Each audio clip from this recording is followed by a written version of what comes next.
everybody. Welcome back to Dave's Math Channel. I'm your host, David Tare, and this is my continuing feature on the Math Lovers book. And I usually do this sub-feature on Saturdays, but this last week's been kind of crazy. I didn't have internet for about 4 days because there was a big fire in my neighborhood, so I wasn't able to make as many videos as usual. But I do have internet now. I got it back yesterday and I'm resuming as usual. And I usually do this feature of biographies of famous mathematicians throughout history on Saturdays. Today's Sunday, so I apologize for the delay. But anyway, I'm doing it today, and today I'm going to profile a very famous French mathematician. Last week I did Rene Descartes. He was also French. And around the same time, there was a very famous number theorist who I'm sure you guys have heard of named Pierre de Fermat. And he lived from 1601 to 1665. And here's the picture from my book where I talk about his bio and what he did. And he was famous for a lot of different things. I guess he was kind of a Renaissance man, like Descartes and a lot of other people around his time. I think the thing he's most well known for is Fermat's last theorem. This was not actually a theorem that he proved. He thought he proved it. I guess it became known as Fermat's last theorem because he had a very kind of, um, you know, um, crazy remark in his notebook. He said that he proved this equation, x to the n plus y to the n equals z to the n. So we're supposed to imagine that all these numbers are positive integers, x, y, z, and n is greater than 2. So, for instance, he said that there are no solutions to this equation. So, for instance, there's no solutions in integers x, positive integers x, y, z, where x cubed plus y cubed equals z cubed, although we know that there's infinitely many when n is 2, namely Pythagorean triples. The ancient Greeks proved there's infinitely many Pythagorean triples. But he claimed that there's none when n is any integer greater than 2. For instance, n equals 3, n equals 4, n equals 5, and so on. As a matter of fact, he proved, I think, the cases n equals 3 and n equals 4. He did prove a couple special cases. But he had this comment in his notebook. He said, I found a truly marvelous proof for all n greater than 2, but I don't have enough room to write it down. And he never actually did publish a proof. But I guess a lot of people at the time thought he really did prove it. And for almost 400 years, mathematicians tried in vain to find his proof of this theorem. And finally, it wasn't until 1995 that the British mathematician Andrew Wiles published a proof. He found a proof. It took almost 400 years for mathematicians to find a proof. And the proof that Andrew Wiles came up with is 129 pages long. I've never gone through it. It involves some of the most advanced math that's ever been done. It involves algebraic geometry, most of which is way over my head. So I don't think I could even understand Andrew Wiles' proof even if I tried to learn it. But I guess a handful of mathematicians have gone through the proof and they're confident that it holds water, and so the Fermat's last theorem has indeed been proved. But I don't believe for a minute that Fermat actually proved this theorem. He probably thought he did. He probably came up with a flawed proof, and this actually happens a fair amount in math. I mean, another very famous problem that I think some mathematicians thought they'd found a proof for early on is the four colors theorem. This came out in the mid 19th century. The claim was that every map in the world that you can possibly draw requires at most four colors to distinguish regions, where no two, adjacent regions have the same color. This wasn't proved until 1976, and the proof was so complicated that it required computer to check all the cases. And a lot of mathematicians aren't satisfied with the proof because nobody's actually been able to go through it by hand. It's too complicated. And I think Fermat's last theorem is a little bit like that as well. I have a video on Fermat's last theorem. I think I have a few actually, in case you want to learn more about it. I guess I just want to say one more thing about it before I get off. This is kind of a funny story. I guess so many mathematicians were interested in proving this theorem ever since he came up with it that I believe there was a French mathematician in the 18th century. I'm not sure who it was, probably Lagrange or Laplace, and he had students. He had a lot of students and a lot of amateur mathematicians who claimed that they proved Fermat's last theorem. But this mathematician was so confident that they were all wrong, they were all flawed, that he actually had one of his students. He made a special stamp that said your proof has an error on page blank, line blank, and he stamped every paper that ever got submitted to him with a stamp. And he had a student, and he asked him to go through the paper and find the page in the line where the flaw was. I feel sorry for that student, but I think he had like hundreds of supposed proofs. So this was a very elusive problem.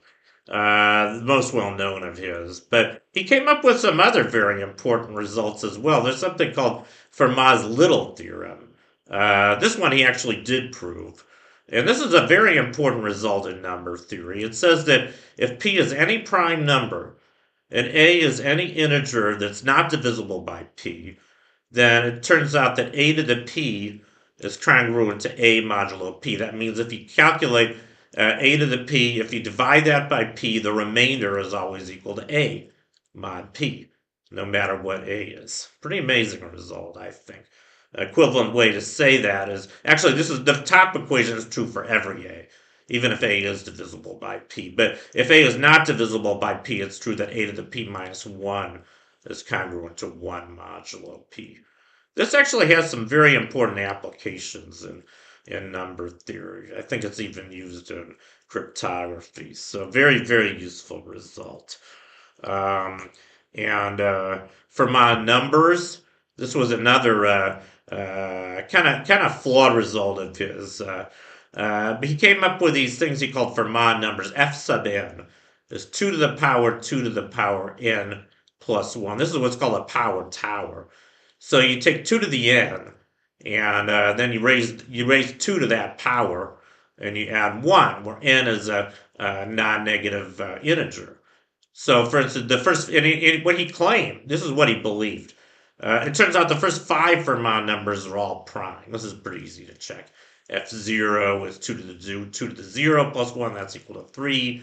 F1 is 5, F2 is 17, F3 is 257, and F4 is 65,537. You can check yourself. All these numbers are prime. And he thought it was true for every n. Actually, it turns out that it's probably false for every n greater than 4. I think there's 32 Fermat numbers that have been checked as to their primality, and I think F5 through F32 turn out to all be composite. So, and now I think just about every mathematician in the world who study them believes that all the other ones are composite. So Fermat was wrong about this. But, I mean, it kind of made sense. I mean, the fact that the first 5 are all prime is kind of unusual, especially some of these big ones like F4 is already in the tens of thousands, and not very many numbers of that size are prime. So it kind of looked like they should all be prime, but they're not. Anyway, I guess I want to say one more thing about this too. One reason why Fermat primes are really interesting is it turns out that if you have a regular polygon with Fn sides, so for instance, if you had a equilateral triangle that's a regular polygon with 3 sides, or a regular pentagon which has 5 sides, or a regular heptadecagon which has 17 sides, or a regular 257 gon, or a regular 265,537 gon. It turns out all those polygons are constructible. And it also turns out that you can classify all constructible polygons in terms of the number of their sides. And it turns out the number of sides has to be a product of distinct Fermat primes and powers of 2. So if and only if n is a product of a power of 2 and a product of distinct Fermat primes, then it's true that the regular polygon's constructible. That's actually provable. I know how to prove this without some kind of advanced number theory. But nobody knows yet whether there's any Fermat primes bigger than F4. I think, like I said, just about all mathematicians in the world believe there aren't. So that means we should know all the constructible polygons as well. Anyway, I just thought I'd mention that. One last thing he did that I think was a really great result. This is actually a result in physics. It's called Fermat's principle of least time. Uh, it's actually a special case of the principle of least action.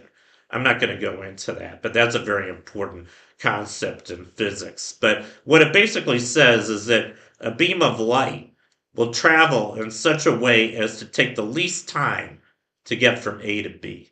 And normally in a vacuum, light always travels at the same speed, 300,000 kilometers per second, or in English units, 186,000 miles per second approximately. But, maybe you guys know that in a medium like water, light slows down. Light will travel slower in a medium than it does through a vacuum. Even in air, it travels a slight bit slower. In water, the factor's about 2/3. So speed of light goes about, is that right? No, in glass is about 2/3, and water is about 3/4. It's always 1 over the index of refraction. That's the factor by which the speed of light slows down.